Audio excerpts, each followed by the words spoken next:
Hello everyone, আসসালামু আলাইকুম। Myself Kushak and welcome back to my another blog. Guys, আজকের দিনটা আমার কাছে অনেক স্পেশাল, কারণ হচ্ছে আমার ভাইয়ার আজকে জন্মদিন। সো আমার ভাইয়ার জন্মদিনটা একটু স্পেশাল করার জন্য আমি ভাবতেছি কী করা যায়। তো আমি এখানে রেডি হয়ে গেছি, আমি একটা কেক কিনতে যাব আমার ভাইয়ার জন্য আর গিফট কিনতে যাব। তো আমরা একটা স্বর্ণকারের দোকানে চলে যাই। তারপরে এখানে আমরা স্বর্ণকারের দোকান থেকে আমার ভাইয়ার জন্য অনেক সুন্দর একটা ব্রেসলেট কিনি, দুবাই রূপার। অনেক সুন্দর ছিল ব্রেসলেটটা, আমার কাছে অনেক ভালো লাগছে, অনেক সুন্দর ছিল, আমার কাছে অনেক ভালো লাগতেছিল। ব্রেসলেটটা কীরকম হয়েছে অবশ্যই তোমরা কমেন্টে জানাবা। আমার কাছে তো অনেক ভালো লাগছে, তো আমি এটা নিয়ে নিলাম। তারপরে চলে যাই কেক কিনতে। এখানে অনেকগুলো কেক ছিল, আমার কাছে মোটামুটি এই গোলাপি কালার কেকটা একটু ভালো লাগছিল, বাট পরে দেখলাম উপরে কালো কালার কেকটা অনেক সুন্দর, সো ওইটাই নিয়ে নিলাম। আমার কাছে অনেক ভালো লাগতেছিল। এখানে আমার ভাইয়ার নামটা লিখে নিচ্ছিলাম, আমার কাছে অনেক ভালো লাগতেছিল। কীরকম হয়েছে কেকটা অবশ্যই জানাবা। এখানে লিখতেছিল, আমার এই লেখাগুলো অনেক ভালো লাগে, অনেক সুন্দর করে লেখে, তো আমি এখানে দেখতেছিলাম দাঁড়িয়ে দাঁড়িয়ে। তারপরে আমি বাসায় এসে পড়ি, আর এখানে দেখো ব্রেসলেটটা আমি কোথায় রাখছি, একেবারে ভিতরে, এটার উপরে আবার এটা রেখে দিছি যাতে আমার ভাইয়া বুঝতে না পারে। সো আমার ভাইয়ের সাথে অনেক কিছুই করছি, এটা দেখতে থাকো কি কি করছি এটাকে।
তারপর এখানে আমি অনেকগুলো বেলুন একসাথে ফুলাচ্ছিলাম বসে বসে, তো আমি এখানে ফুলাইছি অনেকগুলো বেলুন। কীরকম ছিল অবশ্যই জানাবো। আর এখানে আমি 1 আর 8-এর মোমবাতি আনছি, কারণ এটা আমার ভাইয়ার 18তম জন্মদিন সেজন্য। আর এখানে একটা এটা আনছি, বাট এটা আমি ফাটাইতে পারবো না, আমার হাতে ব্যথা ছিল, তো আমি এখানে অনেক স্যাড ছিলাম, বাট পরে এটা আমি ফাটাইছিলাম। আর এখানে অনেক কিছু ছিল, তো আমি এগুলো গুছাইতেছি, এর মধ্যে দেখে আমার ভাইয়া আসছে, আর আমার ভাইয়াকে আমি মাথায় ডিম ফাটাইতেছিলাম, বাট প্রথমটা মিস্টেক হয়ে গেছে, পরেরটা একেবারে দিছি ভালো কইরা।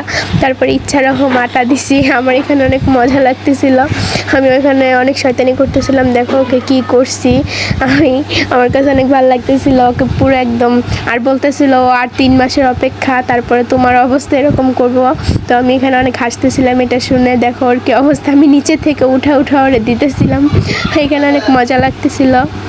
আর এখানে যেরকম পারছি একটু সেরকম করে ডেকোরেশন করছে, অন্যরকম প্ল্যান ছিল, বাট আমার হাতের জন্য পারতেছিলাম না। এখানে দেখুন আমার হাতে বিড়ালে কামড় দিছে, তো আমি এটা নিয়ে খুব স্যাড ছিলাম, বাট এমনি একটু মনে শক্তি ছিল।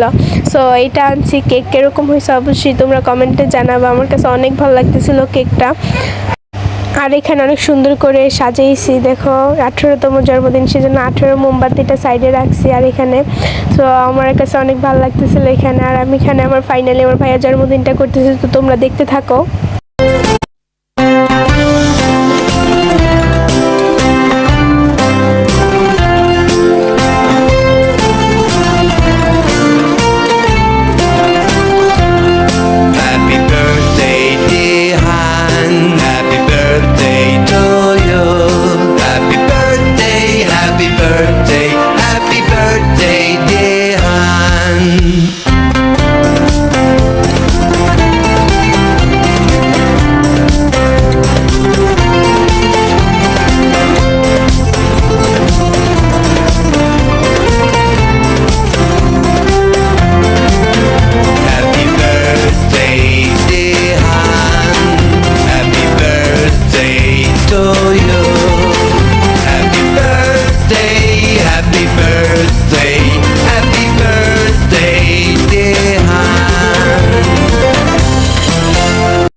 তারপর এখানে আর কি কেক টেক খাইলাম। তারপরে পরের পার্টটা অনেক ইন্টারেস্টিং ছিল, আমার ভাইয়া যখন গিফট খুলতেছিল, তো তোমরা দেখতে থাকো গিফটের পার্টটা।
এখানে আমার ভাইয়া বলতেছিল এটার ভিতরে কিছুই নেই, তো এখানে আমি অনেক হাসতেছিলাম। আর এটার ভিতরে আমার ভাইয়া একটা চকলেট পায় ফার্স্টে, পরে যখন ব্রেসলেটটা দেখে তখন আর রিয়েকশনটা সেই ছিল।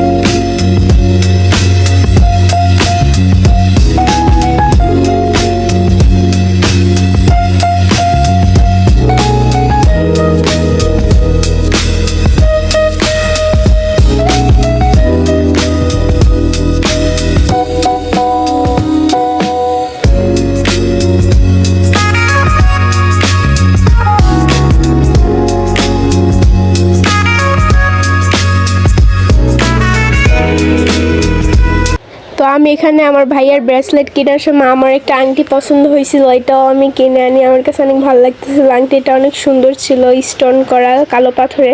তো এটা আমার কাছে অনেক ভালো লাগতেছিল। তো ভিডিওটা ছিল এই পর্যন্ত। আল্লাহ হাফিজ।